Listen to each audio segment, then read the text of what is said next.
공보의 신규 배출 인원이 과거 800명대에서 90명대 수준으로 급감해 농어촌 및 지방보건소의 의료 공백 우려가 현실화되고 있습니다. 발언권 주셔서 감사합니다. 저는 대한공중보건의사협의 회장 박재일이고요. 작년에는 전라남도 영광군 보건소에서 유일한 의사로 근무하였고 현재는 병원선 511호, 전동 511호에서 유일한 의사로 근무 중입니다. 전공이세요? 지금 내과 수련까지는 받다가 복무 때문에 지금 공중보건의사로 2년째 근무 공중보건이? 네, 근무 중입니다. 말씀드리고 싶었던 건 세 가지인데 정말 간략하게 말씀드리겠습니다. 일단 첫 번째 영광군 보건소에서 근무했던 경험을 떠올려 보면 환자분들이 80세이시면 굉장히 젊으신 편이십니다.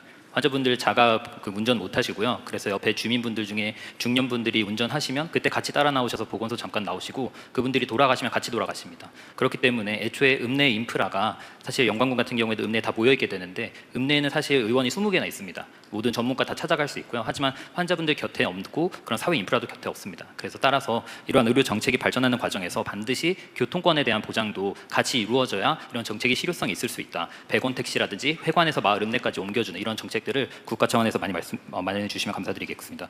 두 번째로 공중보건의사 제도에 대해서 말씀드리고 싶은데 공중보건의사야말로 현재 공공의료의 아주 현장에서 일하고 있는 인력이라고 할 수 있습니다.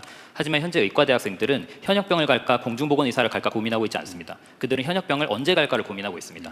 공중보건의사는 옛날에 800명대에서 현재 92명까지 줄어들었고 앞으로 더 회복될 추세는 사실 요원한 상황입니다. 물론 복무기간 단축 같은 법안들이 많이 발의되어 있긴 하지만 전신이 농어촌 의료법 같은 것이 현역병도 처우나 이런 것들이 개선되는 과정에서 60년 동안 사실 방치되어 있습니다. 처우나 복무기간 같은 곳에서 사실 많은 여론들이나 이런 것 때문에 좀 지연되고 있는데 국가 차원에서 좀 결단을 내려주시길 부탁드립니다. 마지막으로 세 번째는 젊은 공공의료에서 지금 일하고 있는 의료인으로서 공공의료 커리어의 구축이 필요하다고 생각을 합니다.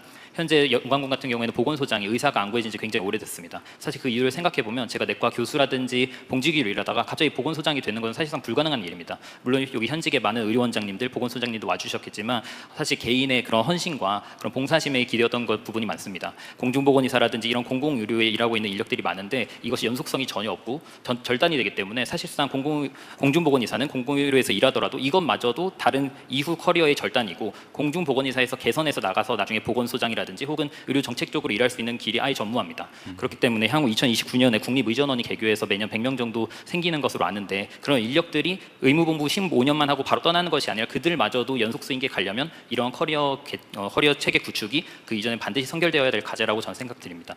네, 이상으로 마치겠습니다. 감사합니다. 지금 공중보건의를 그러니까 군의관으로 가는 거를 절대 안 간다. 근데 과거에 예를 들면 지금은 이제 현역은 1년 6개월, 지금 군의관으로 가면 몇 년이에요? 38개월, 36개월. 의무 저희 훈련소 기간 따로 돼서 38개월, 17개월 훈련소 기간도 빼고. 근데 그게 과거에도 그 기간인데 그게 계속 유지되고 있다 그 말이죠, 기간이. 1950년, 55년도, 60년도 때부터 단 한 번도 줄지 않았고 현역병도 36개월로 똑같이 시작했는데 사실 절반까지 줄어든 상황입니다. 원래 같은 기간인데 훈련 기간 더해진 정도였는데 그리고 보수나 처우도 여전히 물론 조금씩 개정은 있지만 사실 현역병과 같이 이렇게 비교를 했을 때 사실은 지금 완전하게 열등한 대체복무 제도가 된 것이 사실입니다. 이거는 실제로 좀 검토해봐야 될 부분입니다. 그러니까 이게 최초의 공중보건이라고 군의관이라고 부르죠.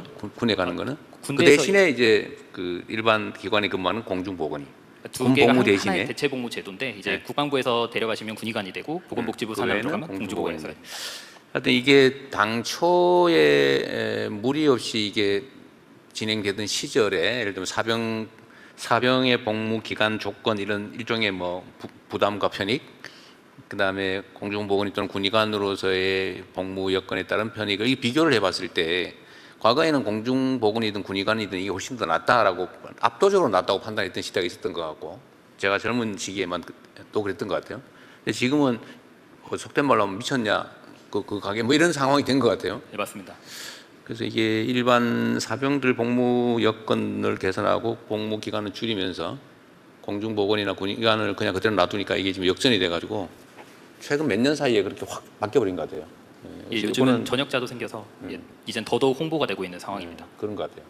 몇 년 전만 해도 그런 게 희귀했는데 현역병 가는 게 그거를 좀 체계적으로 검토를 좀 하고 개선 방안을 실제로 찾아야 될 것 같습니다. 이런 상태로 놔두면 다 안 가버리는 상황이에요. 예, 국방부에서도 알고 있고요. 현역 그 짧은 현역으로 대신 간 비율이 굉장히 늘어나고 있어서 그러니까. 지금 이대로 놔두면 군의관 확보가 거의 불가능할 정도에서 네. 현실을 지금 고민하고 있습니다. 개선 방안을. 그러게 사병들이 부족하다고 해서 그런 건 아닐 것 같고, 여하튼 그냥 방치하다 보니 이래 된 것 같아요.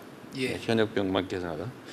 어쨌든 좋은 지적 감사드리고요. 이게 어쨌든 전공의들은 과거에, 그러니까 우리가 소위 의료 분쟁 당시에 투쟁의 주력군이 전공의였는데, 근데 그 점도 사실은 상당히 이해할 만한 점이 있었죠. 그러니까 대한민국이 적은 의료 비용으로 아주 최고의 의료 혜택을 누리게 된 것의 그 뿌리에는 전공의들의 희생이 있었다. 뭐 그런 얘기가 상당히 일리가 있잖아요. 근데 그거는 뭐 어느 정도 최근에 해소가 됐나요? 아니 또는 완화가 됐나요? 그 문제 의식은? 제가 사태 중반에 공중보건소라 복무를 시작해서 아직 현장 분위기까지는 파악하지 못하겠습니다. 누가 하나 있어요? 한번 얘기 한번 해보십시오. 네. 네, 전공의 대표님 계셔서 전달드리겠습니다. 네.